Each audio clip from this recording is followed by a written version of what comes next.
Practice Test 1. You will hear a number of different recordings, and you'll have to answer questions on what you will hear. There will be time for you to read the instructions and questions, and you will have a chance to check your work. All the recordings will be played once only. The test is in 4 sections. Write all of your answers on the test pages. At the end of the test, you will be given 10 minutes to transfer your answers to an answer sheet. Now turn to Section 1.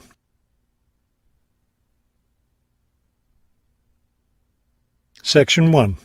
You will hear a man asking for information about language classes over the phone. First, you have some time to look at questions 1 to 4.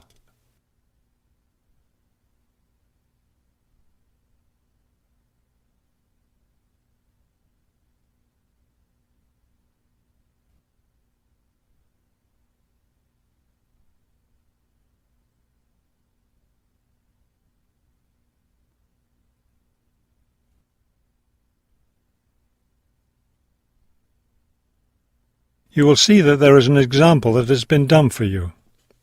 On this occasion only, the conversation relating to this will be played first. Good morning, Globetrotters Language School. How may I help you? Yes, I was wondering if you could give me some information on language classes. The woman answers the phone. Globetrotters Language School. So the word Globetrotters has been written at the top of the form. Now we shall begin. You should answer the questions as you listen, because you will not hear the recording a second time.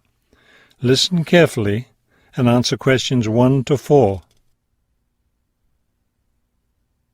Good morning, Globetrotters Language School. How may I help you? Yes, I was wondering if you could give me some information on language classes. Certainly. What language are you interested in studying? Well, that's the thing. I'm interested in learning Japanese, but I'd also like to improve my Chinese. I don't know which to study right now. Maybe the class schedule will help you decide. Did you want to study in the morning, afternoon, or evening? I work in the evenings, so mornings or afternoons would be best. Then that decides it for you. We offer an advanced Chinese class, but it meets on Wednesday and Friday evenings. I couldn't do that. When do the Japanese classes meet? We have beginning Japanese on Tuesday and Thursday mornings. No, wait, that's intermediate Japanese. Which level do you want? Advanced? No, beginning, definitely. I know some Chinese and some French, but I'm a real beginner with Japanese. Well then, are you free Monday, Wednesday and Friday mornings? That's when the beginning Japanese classes meet. We also have intermediate French on Friday mornings. I could do those mornings, but I'd prefer afternoon. Don't you have anything in the afternoon? We have intermediate Japanese class on Wednesday and Friday afternoons. I really need a beginner class, so I'll take the morning Japanese class. Could you give me an idea of the cost? What would be the tuition for the Japanese class? Before you hear the rest of the conversation, you have some time to look at questions 5 to 10.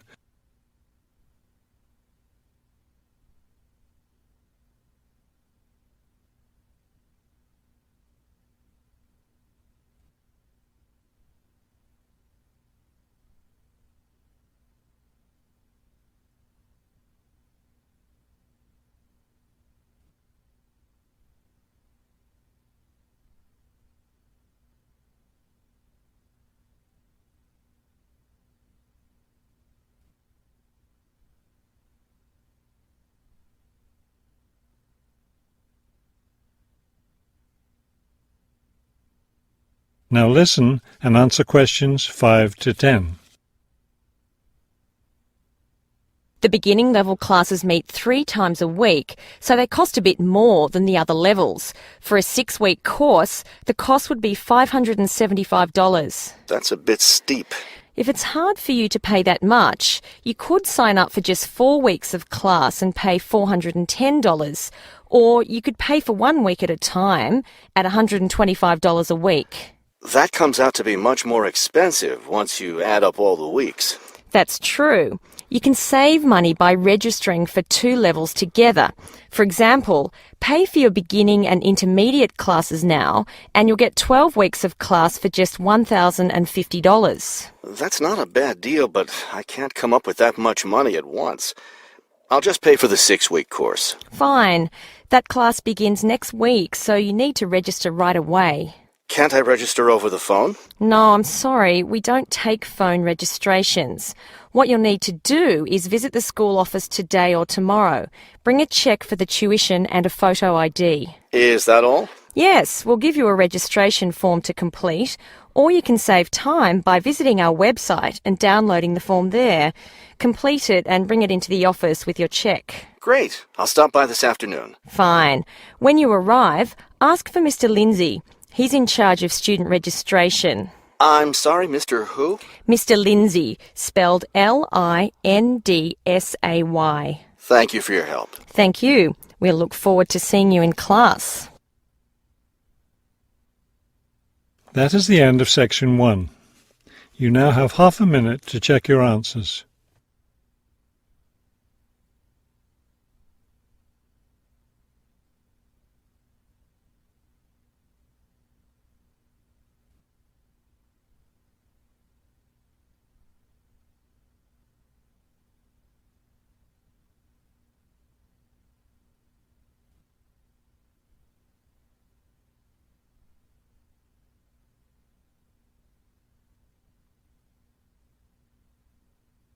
Now turn to section 2.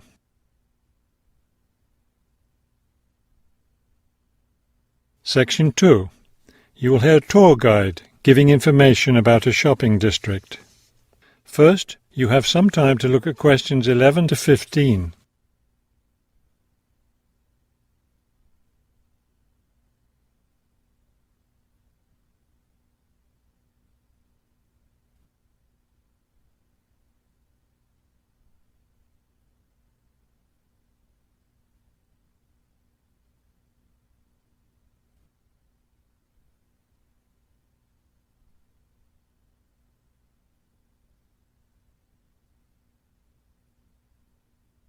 As you listen to the first part of the talk, answer questions 11 to 15. This afternoon, we'll visit the city's shopping district. Several blocks in the area are closed to car traffic, and I know you'll enjoy walking around there. I'd like to give you an overview of the district now, since you'll be on your own once we get there.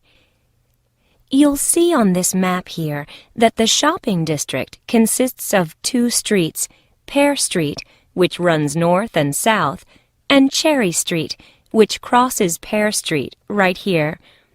Let's start our tour here on Pear Street, where the star is. This star marks the Harbor View bookstore. It's very popular among locals as well as tourists. You can buy a range of books of local interest, as well as a variety of magazines and newspapers. It's directly across the street from the city library, which is also worth a visit. It's in one of the oldest buildings in the city and contains, among other things, an interesting collection of rare books. Now, moving up Pear from the bookstore toward Cherry, the next building on the left is the Pear Cafe. You'll notice it's right on the corner of Pear and Cherry Streets. It's a great place to relax while enjoying a delicious cup of coffee or tea. You can talk with friends or read quietly. They have a variety of books and magazines available. From the windows of the cafe, you can look right across Cherry Street for a lovely view of city gardens. It's a rather small garden, but it contains a variety of exotic plants and flowers. Let's leave the cafe and cross Pear Street. On the opposite corner, we're at Caldwell's clothing store, which you might also want to visit. They sell both men's and women's fashions from countries around the world. Continuing down Cherry Street, the next building on the right after Caldwell's is the souvenir shop.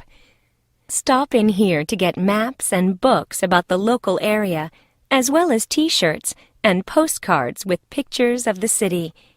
Now, we cross Cherry Street and we're at the Art Gallery, one building down from the corner. Here you can see, and of course purchase, many fine paintings and sculptures by local artists. Let's keep going down Cherry Street toward the harbor.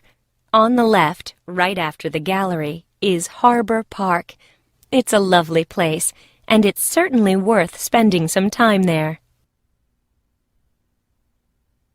Before you hear the rest of the talk, you have some time to look at questions 16 to 20.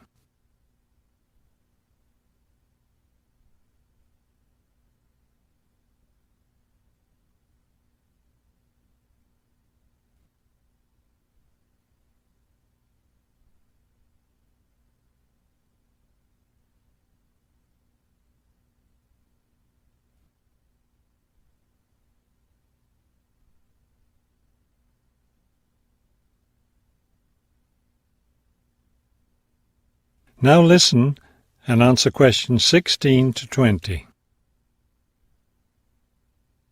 Harbor Park was built on land donated to the city by Captain Jones, a lifelong resident of this city. Captain Jones designed the park himself, and it was built in 1876. Exactly in the center of the park, a statue of Captain Jones was erected, and it's still standing there today. It shows Captain Jones on the bow of his ship. After viewing the statue, you can follow the path that goes through the woods just behind. It will lead you to a lovely garden, in the middle of which is a fountain. This is a nice place to enjoy a few quiet moments. If you still feel like walking, continue on to the far end of the garden. There, you'll find a wooden staircase, which will take you down to the harbor. You might enjoy the view of the boats from there. There's also a walking path along the water, which will eventually bring you back up to Cherry Street. You can see that there's plenty to do in this part of the city. The bus leaves at 1:30. That is the end of section 2. You now have half a minute to check your answers.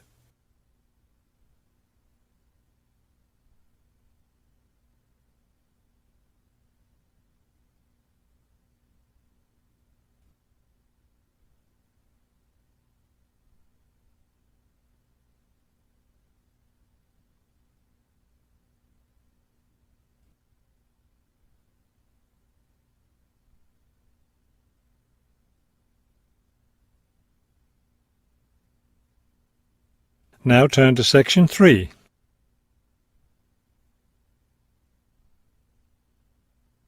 Section 3. You will hear a conversation between a university student and a librarian about using the city archives. First, you have some time to look at questions 21 to 24.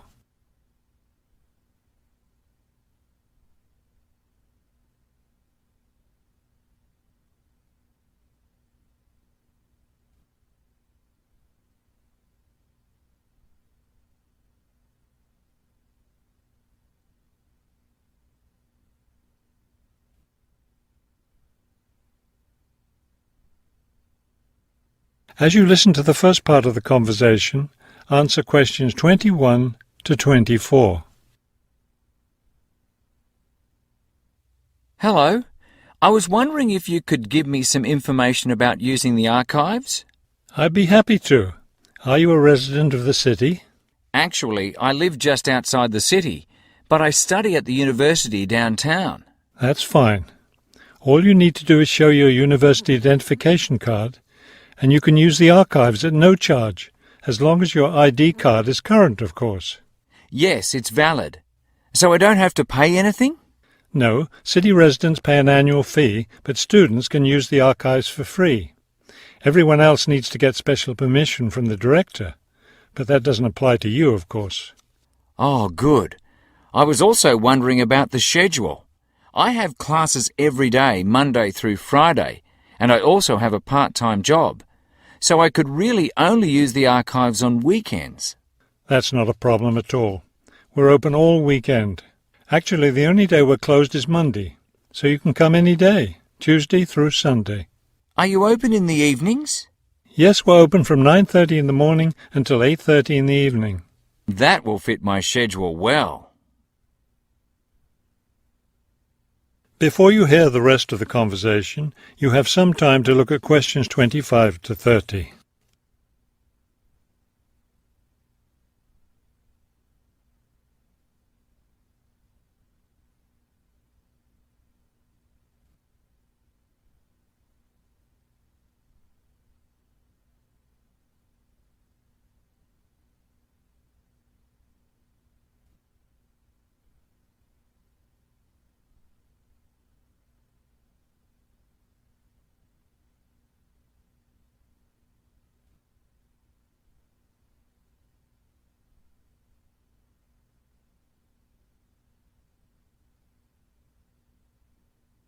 Now listen and answer questions 25 to 30.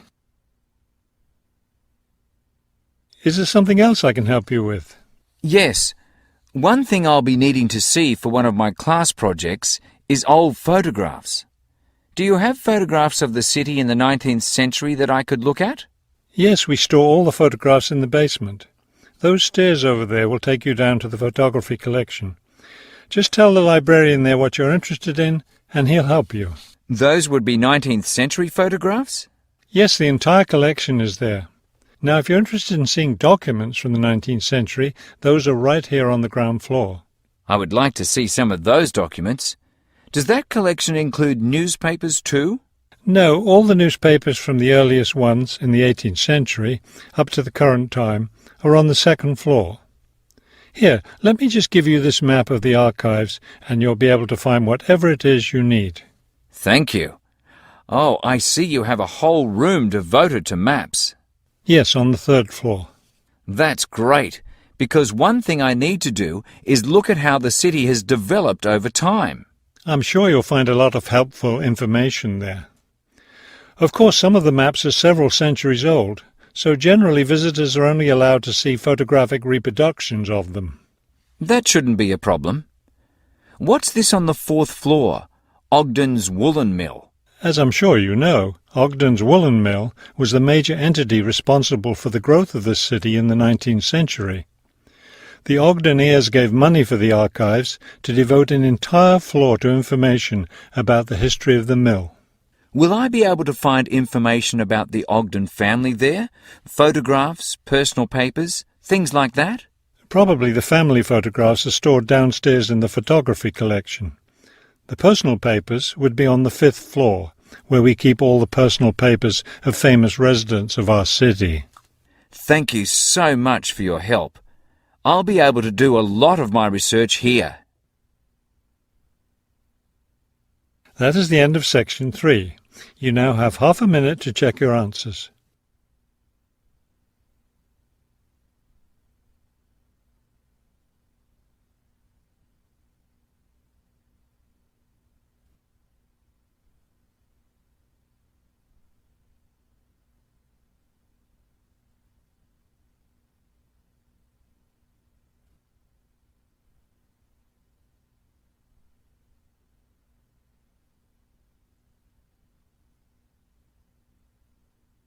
Now turn to section 4.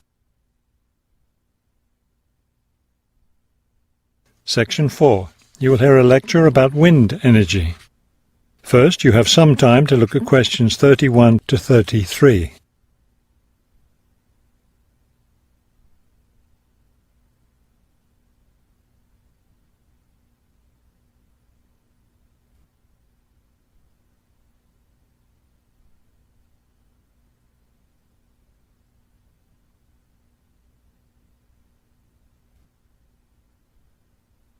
Now listen carefully and answer questions 31 to 33.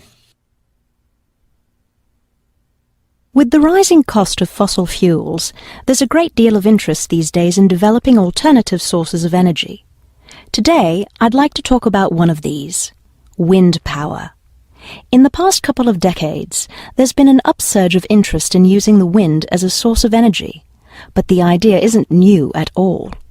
People have been harnessing the power of the wind for centuries, ever since ancient peoples first used sailboats.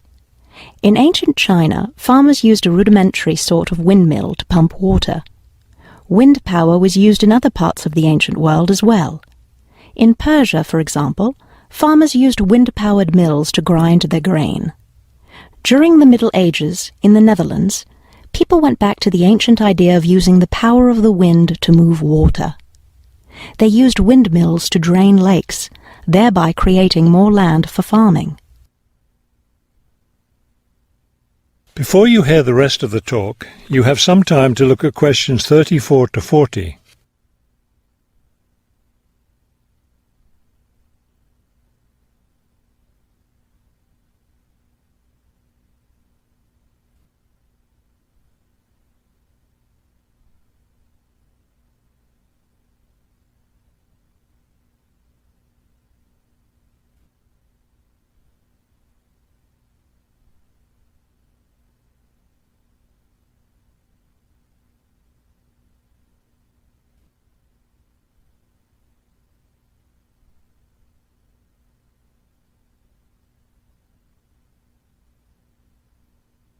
Now listen carefully and answer questions 34 to 40.